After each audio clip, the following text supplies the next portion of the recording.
परमेश्वर के मधुर नाम की महिमा और स्तुति हो। मुझे आज बहुत खुशी और आनंद की बातें हैं कि आप लोगों के साथ एक मीठी संगति यीशु मसीह के द्वारा प्राप्त किए हैं कि आपकी आराधना से इस आज का जो आराधना की शुरुआत से आप लोगों के साथ मौजूद रहने के लिए प्रभु ने मुझे अवसर दिया है। और मेरे बारे में भाई जेबी ने सब बताए हैं। और आज मैं जो कुछ हूँ और मेरा कुछ सामर्थ्य और शक्ति के द्वारा नहीं हूँ, बल्कि प्रभु के अनुग्रह है, प्रभु के दया है और प्रभु ने जो आशीष दिए हैं उसके द्वारा सब कुछ है। और काफी समय हो चुका है, इसलिए मैं जो समय हमारे बीच में है और उस वचन को और मनन करने के लिए जा रहा हूँ। और एक और बात बोल के मैं आगे बढ़ता हूँ। और भाई इस कटियार कलिसिया के लिए हम विशेष प्रार्थना करता हूँ और आप लोगों से बहुत धन्यवाद देता हूँ कि मुझे इस प्रकार की अवसर दिया। 2-3 बार भाई जबी ने इस सुमाध्यम में आने के लिए आप लोग का साथ सेवकाई के लिए मुझे न्योता दिया, लेकिन कई सेवकाई के व्यस्त होने का कारण मुझे उस अवसर में आ नहीं पाया। फिर भी और भाई जेबी ने साहस नहीं छोड़ा, मुझे पीछे पड़ा रहा ताकि आज आपके बीच में आ सके और ऐसा अवसर मुझे भी मिला। मैं प्रभु को धन्यवाद देता हूँ। और भाई जेबी का जो सेवकाई के द्वारा मैं बहुत मैंने गौर करता हूँ कि प्रभु ने उनको इस्तेमाल करते हैं। विशेष करके हर सुबह का समय में प्रभात मनन के साथ में अनेक लोगों का दिलों को प्रभु के वचन से भरने वाले के प्रभु के दास है। हर सुबह जो ये प्रभात मनन का जो वचन जो आते हैं, और मैं इस बात को हमारे कलिसिया के और व्हाट्सएप ग्रुप में ही डालता हूँ और उस वचन के द्वारा जो हमारे विश्वासी लोग भी बहुत आशीषित हो जाते हैं। तो इस प्रकार का सेवकाई करने वाले प्रभु के दास आप लोगों के कलिसिया में प्रभु ने दिया और प्रभु उनको उस प्रकार प्रभु आप लोगों को आशीष करें। और विभिन्न जगहों से आज इस सुमध्यस्थ में उपस्थित सभी को मेरे ओर से प्रभु यीशु मसीह की हार्दिक नाम में हम सबको मसीह नमस्कार दे करके मैं आगे को और बढ़ना चाहता हूँ। आज सभी लोगों का मन में यही एक विचार और बातें चलते हैं कि और इस विषम परिस्थिति से हम आज गुजर रहा है, एक महामारी के सिलसिले में है हम लोग, और इस प्रकार हम लोग बहुत सारे परेशानी में आगे को बढ़ते हैं। और ताकि कई लोगों के जीवन में ऐसा निराशा पैदा होते आगे को क्या होंगे। कई लोगों का काम नहीं है, आर्थिक समस्या है और पारिवारिक समस्या है, सामाजिक समस्या, ऐसा कई बातों से हम सभी लोग यानी कि केवल हम नहीं, सारा दुनिया का लोग गुजर रहा है इस वक्त में कि हमारे जीवन में हम किस प्रकार आगे बढ़ना है। और उस विषय को मैं लेकर के मैं आप लोगों के साथ में कुछ वचनों को रखना चाहता हूं कि हम बढ़ते ही जाना है। बढ़ोतरी हमारा जीवन का एक मुख्य बात है। मसीही जीवन का बढ़ोतरी एक मुख्य बात है। जब हम यीशु मसीह की ओर देखते हैं कि यीशु मसीह संसार में रहते समय में और यीशु मसीह की बढ़ोतरी के बारे में हम लोग लूका सुसमाचार 2 अध्याय की 52 पद में जो पढ़ते हैं कि यीशु मसीह की बढ़ोतरी के बारे में, यीशु मसीह ज्ञान में बढ़ता था और करके लिखा हुआ है। वो प्रभु का मानसिक बढ़ती है, ज्ञान में बढ़ता था और मने और उसके बाद में हम लोग पढ़ते हैं वो बढ़ता ही था, माने उसका शारीरिक बढ़ोतरी के बारे में पढ़ते हैं और मनुष्यों के बीच में वो बढ़ता था, उसके सामाजिक बढ़ोतरी के बारे में और परमेश्वर में बढ़ता था, वो आत्मिक बढ़ोतरी के बारे में पढ़ते। एक विश्वासी का जीवन में ये 4 प्रकार की बढ़ोतरी संतुलित रूप से होने से वो व्यक्ति क्या होता है, उनकी व्यक्तिगत जीवन एक परिपक्वता में होता है। और उसके लिए मैं बताता हूं एक और बार, मानसिक बढ़ोतरी, शारीरिक बढ़ोतरी और सामाजिक बढ़ोतरी और आत्मिक बढ़ोतरी, ये तीनों बातों को संतुलित रूप से जो बैलेंस्ड होकर के चले तो उनका जीवन एक परिपक्वता के बढ़ोतरी हो सकता है। ये जो बढ़ोतरी हम यीशु मसीह में देख सकते हैं और उस प्रकार की बढ़ोतरी की ओर हम अपने आप को लेना हमारे जीवन की बहुत आवश्यक बातें हैं। मैं इस प्रकार इस वचन के द्वारा हमें ये पहला सदी की कलीसिया की ओर लेकर जाना चाहता हूं। जब हम लोग प्रेरितों की पत्री पढ़ते हैं, वहां पर पहले सदी की कलीसिया की बढ़ोतरी के बारे में पढ़ते हैं कि ये जो कलीसिया में जिस प्रकार की बढ़ोतरी हुई थी और जिस प्रकार के जो कार्य हुए थे, और उस प्रकार के कार्य आज भी हमारे बीच में, यानी कि हमारे कलीसियाओं के बीच में होने के लिए परमेश्वर चाहते हैं। और इस प्रकार एक बहुत बड़ा असाधारण बढ़ोतरी पहला कलीसिया में जो हुई थी, वो बात को हम लोग प्रेरितों की पत्री से हम लोग पढ़ते। मैं जब इस पत्री को मनन किया है, इस बढ़ोतरी के विषय में जब मैंने थोड़ा गौर करके देखा, तब मुझे लगा है कि 3 प्रकार की बढ़ोतरी पहला सदी की कलीसिया में हुई थी करके मैंने मिला। पहला है कि और कलीसिया में न्यूमेरिकल ग्रोथ, जो मैंने संख्याओं के क्षेत्र में, संख्याओं में वो बढ़ता था करके हम लोग पढ़ते। हम लोग सबसे पहला दिन जो है कलीसिया का उत्पत्ति का दिन जो है, वो है पेंतकोस्त का दिन में। वहां पर 120 लोग इकट्ठे हुए थे, तब पवित्र आत्मा उन पर आए और उस प्रकार उस घटना के बारे में हम लोग दूसरे पत्री अध्याय में पढ़ते हैं। वहां पर जो उस दौरान उस घटना के द्वारा कलीसिया की स्थापना हुई, और उसी दिन में प्रेरित पतरस ने प्रचार किया था और संख्या बढ़ने लगा। उस 3000 के और लोग उसमें जुड़ गए, और इसके बाद हम लोग देखते हैं वो संख्या और 5000 के लोग जुड़ गए, और बहुत सारे लोग विश्वास में आकर के और कलीसिया में और सेगाई में जुड़ने लगा। एक संख्या बने और संख्याओं के द्वारा कलीसिया की बढ़ोतरी वहां पर हुआ करके हम लोग वचन से देख सकते हैं। दूसरे जो बढ़ोतरी है जियोग्राफिकल ग्रोथ, माने भूगोल में, माने जियोग्राफिकल ग्रोथ माने क्या है, एक कलीसिया से लेकर एक कलीसिया के द्वारा और अन्य कलीसियाओं की सामना होना। सबसे पहला कलीसिया यरूशलेम में था, आरंभ हुआ, और उसके बाद यरूशलेम, शमरिया, यहूदिया, पृथ्वी के छोर तक जब हम प्रेरितों की पत्री का आखिरी क्षेत्र में हिस्से में आते हैं, तब कितने सारे कलीसिया प्रभु के दासों के द्वारा, उस प्रेरितों के द्वारा जो स्थापना होने के लिए परमेश्वर ने सहायता किया। इस प्रकार की बढ़ोतरी पहला सदी में हम देख सकते हैं। और इससे भी बढ़कर मुझे एक बात को गौर किया है, क्या है वो है आत्मिक बढ़ोतरी। आत्मिक बढ़ोतरी उन समय में कलीसिया में हुआ था करके जो करके हम लोगों ने देख सकते हैं। कई शब्दों से उस उनकी आत्मिकता को दर्शाया गया है। उसकी दूसरे अध्याय की 43 में हम लोग पढ़ते हैं कि सभी को उनके अंदर में एक भय छा गया।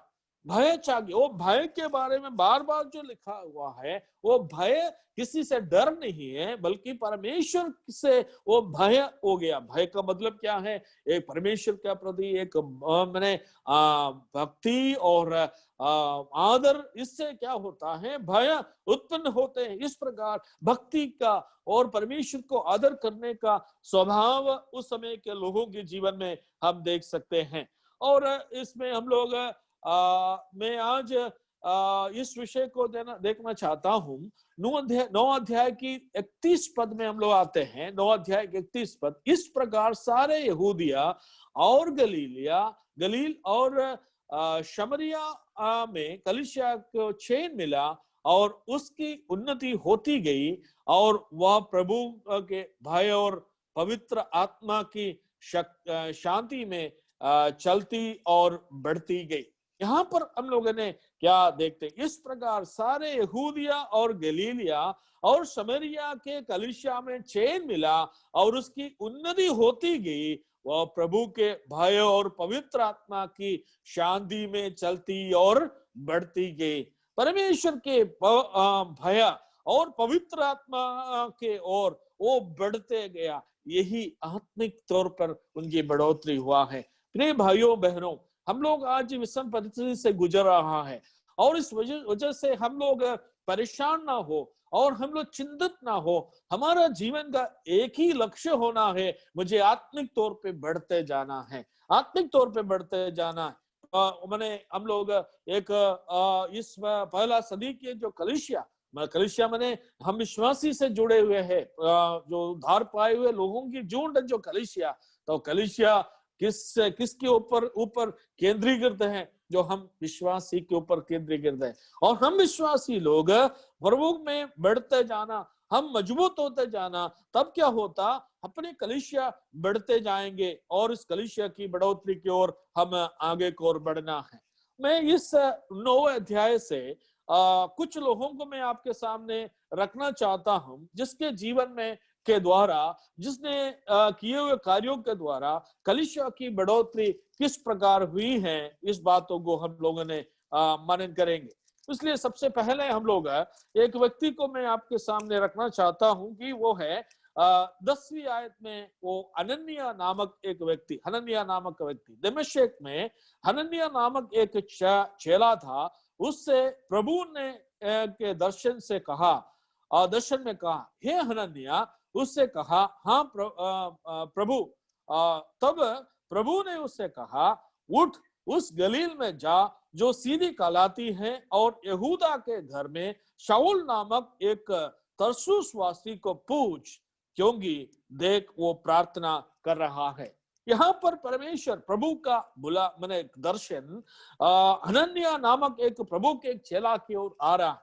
उनको एक कार्य के लिए, एक सेवा के लिए उनको नियुक्त कर रहा है, कि उनको बोल रहा है, जब परमेश्वर ने, प्रभु ने हनन्याह को बुला, उसने क्या किया? आवाज दिया। क्या? हाँ प्रभु करके उसने आवाज दिया। उसका जो कार्य या सेवा क्या है वो उनको बताया है। और उस समय में जिसके पास जाना है करके वो बोला है, उसके नाम सुनने से सही मसीही लोग डरता था, बहुत कांपता था। कौन है वो? तरसुसवासी शाऊल नाम। क्योंकि मसीहों को सताने के लिए और मैंने सारे अधिकार को लेकर के घूमता हुआ एक व्यक्ति था। जहां पर मसीह लोगों को देखेंगे उसको मार डालता था, ऐसा एक व्यक्ति था। और मैंने हनन्याह के पास में परमेश्वर का एक मैंने नियोग हो रहा, मैंने उसको एक अगुवाई हो रहा है। क्या बोल रहा है? कि तुम शाऊल के पास जाओ। ये तो बहुत घबराहट की बातें हैं और बहुत डर की बातें हैं मानसिक तौर पे। लेकिन हनन्याह कुछ नहीं बोला, कुछ बहाना नहीं बोला, कुछ बहानाबाजी नहीं बोला, और कुछ का उनका इच्छा को मैंने मुझे नहीं जा सकेगा करके उसने कुछ बात तो परमेश्वर से नहीं बोला, प्रभु से नहीं बोला, क्योंकि उसने पूरा तैयार हो गया। तो प्रियो, हम लोग इसमें से क्या सीखते हैं? कि हनन्याह से हम ये बातें सीखते हैं कि प्रभु की सेवकाई के लिए हम उपलब्ध होना है। प्रभु की सेवकाई के लिए हर वक्त में, हर घड़ी में, चाहे कितनी भी परेशानी क्यों ना हो, हम अभी सब मौजूद होना है, हम तैयार होना है। यही एक विषय को, यही एक शिक्षा को मैं हनन्याह का जीवन से मैं ये चाहता हूं। और किसको इस सेवकाई के लिए नियुक्त किया, ये एक बात है। क्योंकि आजकल बहुत सारे लोग जो अवसर को ढूंढते रहता है, अवसर के लिए चाहते हैं, लेकिन अवसर नहीं मिल रहा है। इसका कारण क्या है? लेकिन हनन्याह को एक ऐसे अवसर मिला है क्योंकि वो कौन है?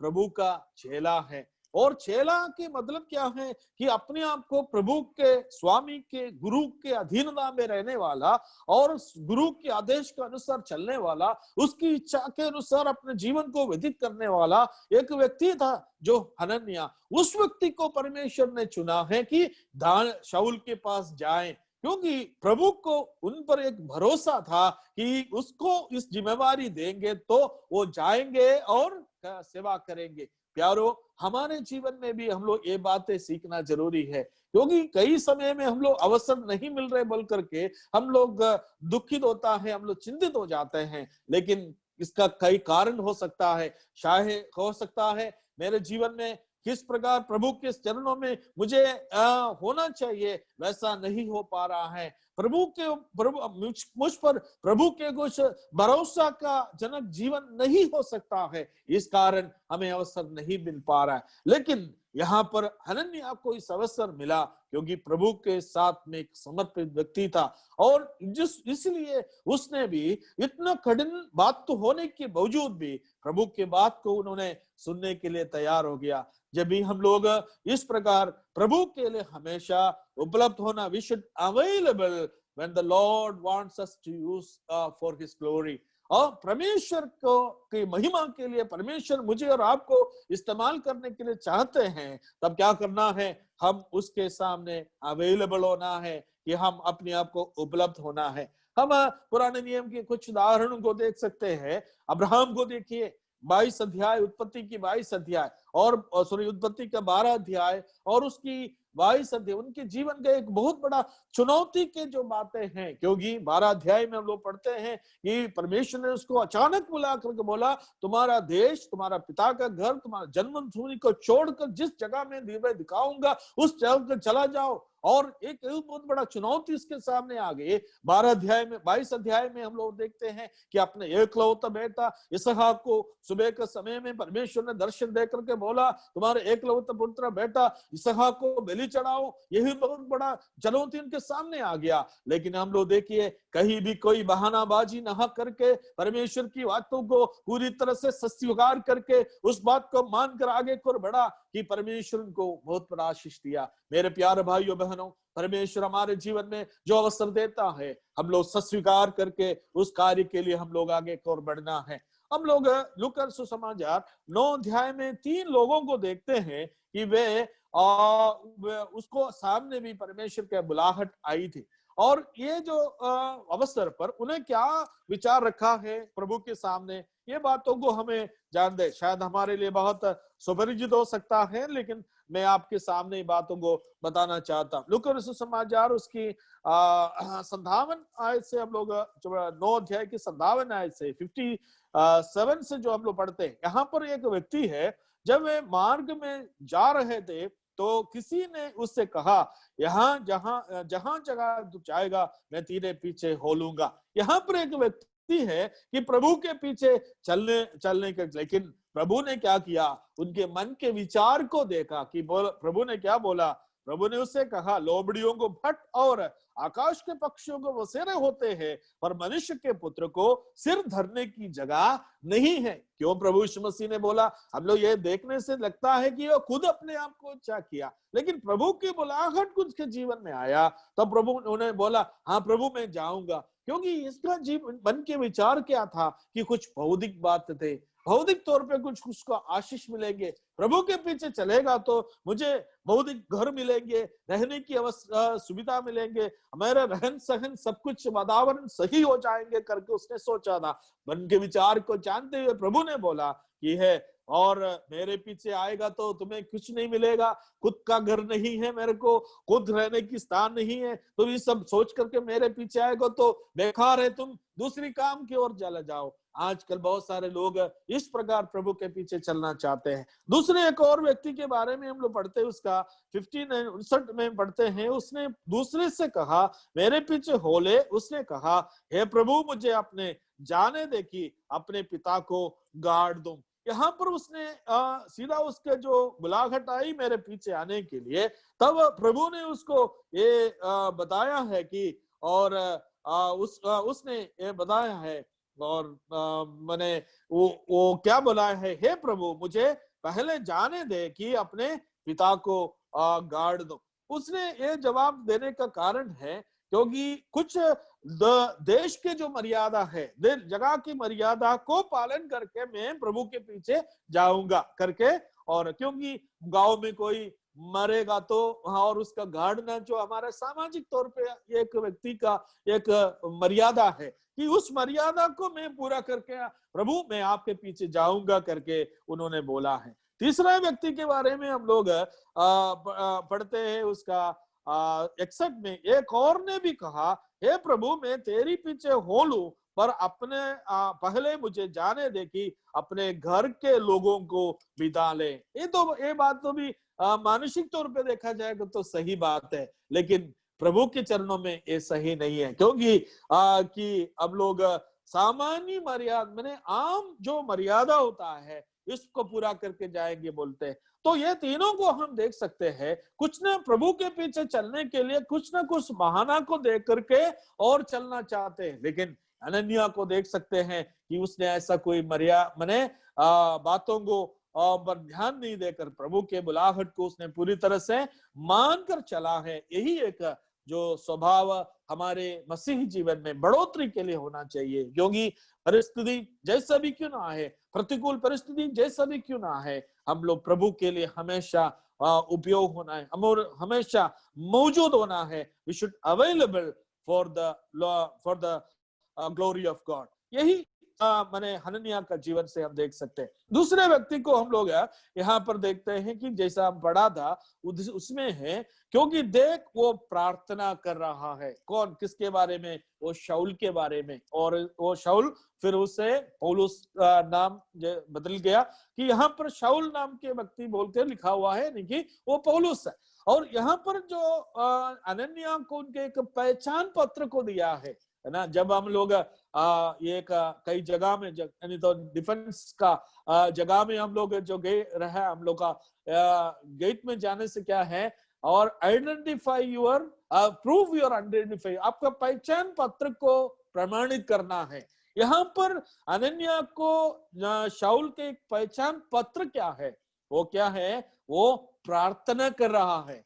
और शाऊल जो व्यक्ति प्रार्थना करने वाला एक व्यक्ति के तौर पर हम लोग देख सकते हैं कि कलीसिया की बढ़ोतरी के लिए प्रार्थना बहुत बड़ा जो कार्य है, ये बात को हमें जानना चाहिए। प्रेरितों के पत्री में हम लोग इस बात को देख सकते हैं, प्रार्थना का जो स्वभाव, the praying church is a growing church, ऐसा हम लोग देख सकते हैं। जो प्रार्थना करने वाले व्यक्ति के जीवन में, यानी कि प्रार्थना करने वाली कलीसिया हमेशा बढ़ने वाली कलीसिया है करके हम लोग देख सकते हैं। क्योंकि यहाँ पर हम जानते हैं शाऊल दमिश्क के जो इस सड़क पर प्रभु ने उसको पकड़ाया और उसका रोशनी चला गया, उसने जाकर के उस सीधी नाम जो गली में उस घर में बैठकर क्या करते हैं? शाऊल प्रार्थना कर रहे हैं। प्रियो, हमारे जीवन का, व्यक्तिगत जीवन का, हमारे कलीसियाओं की बढ़ोतरी के लिए, हमारे व्यक्तिगत जीवन के लिए एक प्रार्थना का जीवन होना जरूरी है। बाइबल से पुराना नियम हो और नया नियम हो, हम लोग कई प्रभु के भक्त लोगों के जीवन से ये देख सकते हैं कि प्रार्थना का प्रभाव कितना बढ़कर है, कितना प्रभावित हो गया कि उनके जीवन की प्रार्थना के द्वारा पहला सदी की कलीसिया में भी उस प्रार्थना देख सकते हैं। शाऊल प्रार्थना करते हैं। अब मालूम है मैंने परमेश्वर का जो दूसरा अध्याय का 41 और 42 में और कलीसिया के जो नेव जो सिद्धांत जो है हम लोग पढ़ते हैं कि वहां पर प्रार्थना को जो दिया हुआ हिस्सा दिया, प्रार्थना को बहुत बड़ा स्थान दिया, हम लोग देख सकते हैं। एक बार पतरस कारागृह में पड़ा था, कलीसिया किया लो लगाकर प्रार्थना किया, प्रार्थना के द्वारा उनके जीवन में और चमत्कार को उन्होंने देख पाया है। और कई लोग जो है प्रार्थना के विषय में हम लोग विस्तार से बोलने के लिए हमारे पास समय नहीं है, इसलिए प्रार्थना ये क्या है, एक बढ़ोतरी का एक कारण है, ये बात को हम लोगों ने समझना जरूरी है। तीसरा एक और व्यक्ति के बारे में हम लोग 27वीं आयत में पढ़ते हैं, 27 आयत में 27 उसमें हम लोग देख सकते हैं, परंतु बरबास ने उसे अपने साथ प्रेरितों के पास ले जाकर उसे बताया कि इसने किस रीति से मार्ग में प्रभु को देखा और उसने इससे बातें की और दमिश्क में इसके कैसे हियाब से यीशु का नाम से प्रचार किया। यहाँ पर बरनबास को देख सकते हैं। बरनबास का अर्थ क्या है? बरनबास के बारे में हम लोग 4 अध्याय की और 38 में पढ़ते, 36 में पढ़ते हैं। यूसुफ नाम साइप्रस का एक लेवी था जिसके नाम प्रेरितों ने बरनबास अर्थात शांति का पुत्र रखा था, उस करके हम लोग पढ़ते हैं। यहाँ पर बरनबास का एक पृष्ठभूमि को बताया गया है, एक भूमिका उनको बताया, वो कहाँ का है और उनका नाम का अर्थ क्या है। अर्थ शांति का पुत्र है। द मैन ऑफ कंसोलेशन, और शांति का पुत्र है। यहाँ पर जिस प्रकार उसका नाम है उसी प्रकार उसने वो कार्य कर रहा है। क्या कर रहा है? प्रेरितों के सामने शाऊल को यानी कि पौलुस को लेके आ रहा है और उनको परिचय दिया, क्योंकि प्रेरित लोगों को शाऊल को अच्छी तरह से जानते हैं, उसको वो सभी मसीह लोग उसको जानते थे, लेकिन ये शाऊल का जीवन में जो परिवर्तन हुआ वो कई लोगों को नहीं जानते थे। लेकिन बरनबास को पता चला है शाऊल का जीवन में एक बहुत बड़ा परिवर्तन हुआ, यीशु मसीह को पाया, बपतिस्मा लिया और उनके जीवन बदल गया और मसीह का एक चेला बन गया। उनके जीवन में एक उस सारे पुराने जीवन को छोड़कर एक परिवर्तन का जीवन की ओर आया। उस बात को पता चल करके जब बरनबास ने क्या कर रहा है, शाऊल को प्रेरितों के सामने ले आकर के और परिचय दे रहा है। He is encouraging us, man who encouraged the other people। और उसने ये नहीं सोचा कि बरनबास शाऊल को मैं लेके आऊंगा तो मेरा जो नाम कम हो जाओगे और मेरा पद कम हो जाएगा। कल हो सकता है शाऊल मेरे से भी बड़ा व्यक्ति हो सकता है, सोच करके उसको किसी को नहीं बताया। नहीं, हमें से कई प्रभु के दास लोगों के जीवन में ऐसा होता है, दूसरों को इंकरेज नहीं करते, दूसरों को आगे बढ़ाने नहीं देता है। लेकिन ऐसा सोच विचार यदि हमारे मन में है तो बढ़ोतरी नहीं होगा। जो कलीसिया की बढ़ोतरी के लिए वी शुड एनकरेज अदर्स, हम लोग दूसरों को प्रोत्साहन देना, दूसरों को सेवा में हम लोग बढ़ोतरी देना, उनको आगे बढ़ाना है। हो सकता है कि और मेरे से भी अच्छा गुण दूसरा व्यक्ति हो सकता है, मेरे से भी अच्छा से प्रचार कर सकते हैं, मेरे से अच्छा वो वचन अध्ययन कर सकता है, मेरे से अच्छा सुसमाचार प्रचार कर सकते हैं, और होने दे और प्रभु के काम को आगे बढ़ने दे। इसका कारण क्या हुआ? मेरा नाम का क्या कोई हानि होगा? आज भी क्या करते हैं, बरनबास को कुछ हानि नहीं हुआ। हम लोग देखते हैं कि आगे अध्याय में देख सकते हैं, और शाऊल का नाम आगे आ गया। शाऊल और बरनबास, पहले बरनबास और शाऊल था, उसके बाद में वो पहला स्थान शाऊल ले लिया। इससे मैंने बरनबास का कोई दुख नहीं है और बरनबास का कोई दुख नहीं, वो द मैन ऑफ एनकरेजमेंट। और एक और अवसर में भी हम लोग देख सकते हैं पौलुस के साथ जो सेवकाई करने के लिए मरकुस भी गया था, उसके बारे में हम लोग 15 अध्याय में पढ़ते हैं। और इसके विषय में बरनबास और शाऊल के साथ कुछ वाद विवाद हुआ है, लेकिन मैंने पौलुस चाहता था कि मरकुस को लेके नहीं जाना है, लेकिन उस समय में बरनबास ने क्या किया, मरकुस को लेकर के चला गया।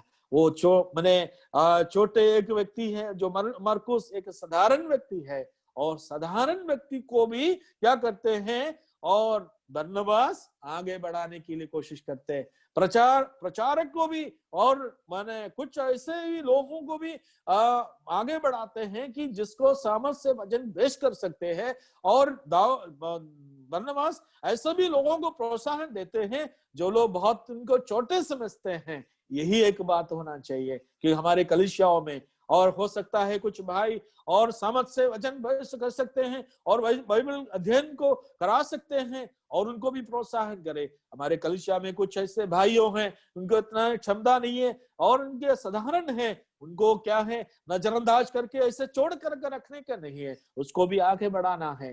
तो बरनबास इस प्रकार आगे बढ़ाया, द मैन ऑफ कंसोलेशन, दूसरों को प्रोत्साहन देने वाला व्यक्ति जैसा हम लोग देख सकते हैं। चौथे एक व्यक्ति को बारे में हम लोग पढ़ेंगे, उसका 32 आयत में हम लोग आएंगे, 19 अध्याय की 32। फिर ऐसा हुआ कि पतरस हर जगह फिरता हुआ और पवित्र लोगों के पास भी पहुंचा जो लूद में रहते थे। और यहाँ पर जो पतरस को देख सकते हैं, तीसरा चौथा व्यक्ति है वो पतरस है। और पतरस के बारे में हम लोग क्या सीखते हैं, क्योंकि पतरस यहाँ पर क्या करते हैं, प्रभु की सुसमाचार की सेवा करते हैं। क्योंकि हम जानते हैं परमेश्वर ने पतरस को इस्तेमाल किया। पेंतकोस्त का दिन में पतरस के द्वारा प्रचार के द्वारा 3000 के लोग प्रभु में आया। उसके बाद में हम लोग अन्य जातियों के बीच में भी कुरनेलियुस के घर में सुसमाचार प्रचार करने के लिए परमेश्वर ने उसको इस्तेमाल किया, उनको दर्शन दे करके कुरनेलियुस के पास भेजा, अन्य जातियों के बीच में भी, और द्वार को खुलवाया है सुसमाचार के प्रचार के लिए। यहाँ पर हम लोग यहूदियों के बीच में, प्रेरितों का काम 2 अध्याय में यहूदियों के बीच में प्रभु ने उसको इस्तेमाल किया, और प्रेरितों का काम 10वें अध्याय में अन्य जातियों के बीच में प्रभु के द्वार को, सुसमाचार के द्वार को खोलने के लिए उसको इस्तेमाल किया। क्योंकि कलीसिया की बढ़ोतरी के लिए सुसमाचार प्रचार करने वाले लोगों को चाहिए। कई लोग यही सोचते हैं सुसमाचार प्रचार करना किसके काम है, सुसमाचार प्रचारकों का काम है। ये तो गलत बातें हैं। सुसमाचार प्रचार करने के लिए विशेष करके परमेश्वर की बुलाहट हो करके और सुसमाचार प्रचार करने उस वरदान पाए हुए लोग जो हमारे कलीसिया में होना जरूरी हो, उसके द्वारा कलीसिया आशीषित होता है। लेकिन कलीसिया उस पर निर्भर नहीं होकर नहीं रहना चाहिए। हरेक विश्वासियों को प्रभु ने इस बात को नियुक्त किया है कि हम सुसमाचार की प्रचार के कार्य में हम आगे को बढ़े। हमारे कलीसिया बढ़ना है और आपके व्यक्तिगत जीवन को बढ़ोतरी होना चाहते हो तो हम क्या करना, सुसमाचार की प्रचार के कार्य में हम लोग आगे बढ़ना, उस प्रकार प्रभु के कार्य में हम इस्तेमाल होना चाहिए। यहाँ पर हम लोग पतरस को देखता है तो प्रभु का जो सुसमाचार के कार्य में, प्रभु की सुसमाचार के कार्य में वो आगे बढ़ा। ऐसा हुआ कि पतरस ने हर जगह फिरता हुआ और पवित्र लोगों को पास पहुंचता था। हर जगह फिरता हुआ, जहां पर उसको परमेश्वर अगुवाई करता उस जगह में जा करके प्रचार करता था। और उनके विचार में क्या है, वो बहुत मुश्किल लग रहा था, लेकिन उसके बातों को उन्होंने ध्यान नहीं दिया कि प्रभु की सेवा में आगे को और बढ़ा है। और 5वां एक व्यक्ति को हम लोग देख सकते हैं, एक बहन के बारे में बताता है। क्योंकि हम लोग कलीसिया में हमने हमारे बहनों को चुप रहने की आज्ञा है और कुछ सेवकाई करने के लिए नहीं देता है करके कई लोगों ने शिकायत करते हैं। लेकिन बहनों, आप लोग का भी सेवकाई है, कलीसिया की बढ़ोतरी के लिए आप लोग का भी सेवकाई है। आप लोग के सेवकाई वचन प्रचार करना नहीं और आपके सेवकाई वचन अध्ययन करने का नहीं, लेकिन ऐसा भी कुछ सेवकाई, हाँ प्रिय बहनों, आपको ऊपर सौंपा गया है ताकि उस कार्य करने के द्वारा आपके द्वारा भी कलीसिया की बढ़ोतरी होता है। उसमें 36 में पढ़ता है, याफा में तबीता अर्थात डॉर्कस नाम का एक विश्वासनी रहती थी। वह बहुत से फले काम करने और दान दिया करती थी। देखिए यहाँ पर एक बहन, उसके नाम है तबीता, और उन्होंने क्या करती थी, और वो भले काम करते, भले भले काम और दान दिया करती थी। भले भले काम करने वाली। तो हमारी कलीसिया में कई कामें होता है, भौतिक तौर पे और शारीरिक तौर पे कुछ कई मेहनत करना पड़ता है। और हमारे कलीसिया में कई अतिथिगण आते हैं, प्रचारक लोग आते हैं, उनको अतिथि सत्कार करना, पहुनाई करना बहनों की एक बहुत बड़ा सेवकाई है। क्योंकि परमेश्वर के आत्मा के वरदानों में ऐसे एक वरदानों को सबको बराबर दिया हुआ है। ऐसे एक वरदान है कि अतिथि सत्कार, और ये बहन ऐसी काम करते थे। किसी को दान देता था, कुछ जो उनके कमाई के एक हिस्सा निकल करके ऐसे लोगों को देता था जो कठिनाई में है, कष्ट में है, और हो सकता है कुछ सेवक लोग आए हैं उनको दिया है। इस प्रकार का जो कार्य करने के लिए वो तबीदा जो नाम की एक बहन, वो ऐसा कार्य करते थे। क्योंकि ये तो भलाई करना, the man was full of good work, अच्छा भला काम करने वाला, उसमें भरपूर रखने वाले एक बहन है। इसलिए प्रिय बहनों, आप लोगों के जीवन में सेवल, उस साथ में हम लोग भाई लोग का भी जो कार्य है इसकी इस प्रकार जो आगे को और बढ़ना है। एक और हमारे समय केवल 2 मिनट बाकी है, मैं इस बोलकर समाप्त करना चाहता हूँ। 43 जो वचन 43, वहां पर हमने क्या किसके बारे में पढ़ते हैं, वहां पर एक व्यक्ति है और उसके बारे में पतरस याफा में शिमोन नामक के किसी चमड़े का धंधा करने वालों के वहां बहुत दिन तक रहा। यहाँ पर एक व्यक्ति है, एक साधारण व्यक्ति है, वो बड़ा प्रचारक नहीं है और बहुत एक शिक्षक नहीं है, कलीसिया के प्राचीन नहीं है। वो कौन है? एक चमड़े के धंधा करने वाला एक साधारण व्यक्ति है, इसका नाम है और शिमोन। उनके घर में कौन रहता था कि पतरस। कितना दिन? बहुत दिन तक रहता था। क्योंकि ये शिमोन का नाम है, वो क्या है? The man who open his house for staying lord servant. परमेश्वर के दास को रहने के लिए उनके घर के द्वार को खोल दिया। यही एक बड़ा सेवकाई है, क्योंकि हमारे बीच में सेवा करने के लिए दूर दूर से आए लोगों को हम रहने के लिए या हमारे घर का दरवाजा खोल के देगा। ये कलीसिया की बढ़ोतरी के लिए आपका एक बहुत बड़ा कार्य है। अब बात समझना है। मरकुस सुसमाचार 2 अध्याय में वो घर के बारे में हम लोग पढ़ते हैं। यीशु मसीह के लिए खोला हुआ घर है। वो घर के द्वारा क्या है और बहुत बड़ा आशीष के कारण बन गया। प्रियो, हमारे घर हमेशा खुला हुआ घर होना चाहिए। परमेश्वर के लोगों के लिए खुला हुआ घर होना चाहिए। प्रभु के दासों के लिए खुला हुआ घर होना चाहिए और परमेश्वर की सेवकाई के लिए एक खुला हुआ घर होना चाहिए। उस प्रकार कार्य करोगे कि परमेश्वर आपके जीवन में आशीष देंगे और आपके जीवन एक बहुत बड़ा आशीष का कारण बनेंगे। आपके द्वारा व्यक्तिगत जीवन में बढ़ोतरी का कारण होंगे। आपके द्वारा अपने स्थानीय कलीसिया की बढ़ोतरी के कारण होंगे। मेरा शब्द को यहाँ पर मैं समाप्त करना चाहता हूँ। हम लोगों ने और बहुत सीमित समय के अंदर में 6 लोगों के बारे में देखा। उनके जीवन में 6 गुण को देखा कि वो 6 गुण हमारे जीवन में लागू करोगे, ये आपके जीवन में लागू करोगे, आपके जीवन में एक बहुत बड़ा आशीष का कारण बना। हनन्याह he was available, परमेश्वर के कार्य के लिए उपलब्ध था। और दूसरी बात है, शाऊल he was a man of prayer, प्रार्थना करने वाले व्यक्ति। उनके जीवन में प्रार्थना के बारे में पत्री में हम लोग पढ़ते हैं। ये सब बातों को मैं स्पर्श करने नहीं सका समय के अभाव से, लेकिन प्रार्थना में बहुत आदर्श रखने वाले व्यक्ति था जो पौलुस। और दूसरी व्यक्ति द मैन ऑफ एनकरेजमेंट, दूसरों को प्रोत्साहन देने वाला व्यक्ति जो बरनबास। चौथी और पतरस सुसमाचार की सेवा में, प्रचार की सेवा में बहुत उत्साहित व्यक्ति हैं। और 5वां जो बहन तबीता, उसने the woman was full of good work, भले भले कामों से भरपूर था। और 6वां जो शिमोन द चमड़े के धंधा करने वाले व्यक्ति, the man who opened his house for staying lord servant, प्रभु के सेवा के सेवक का रहने के लिए खुला, जो उनके घर को खोल गया।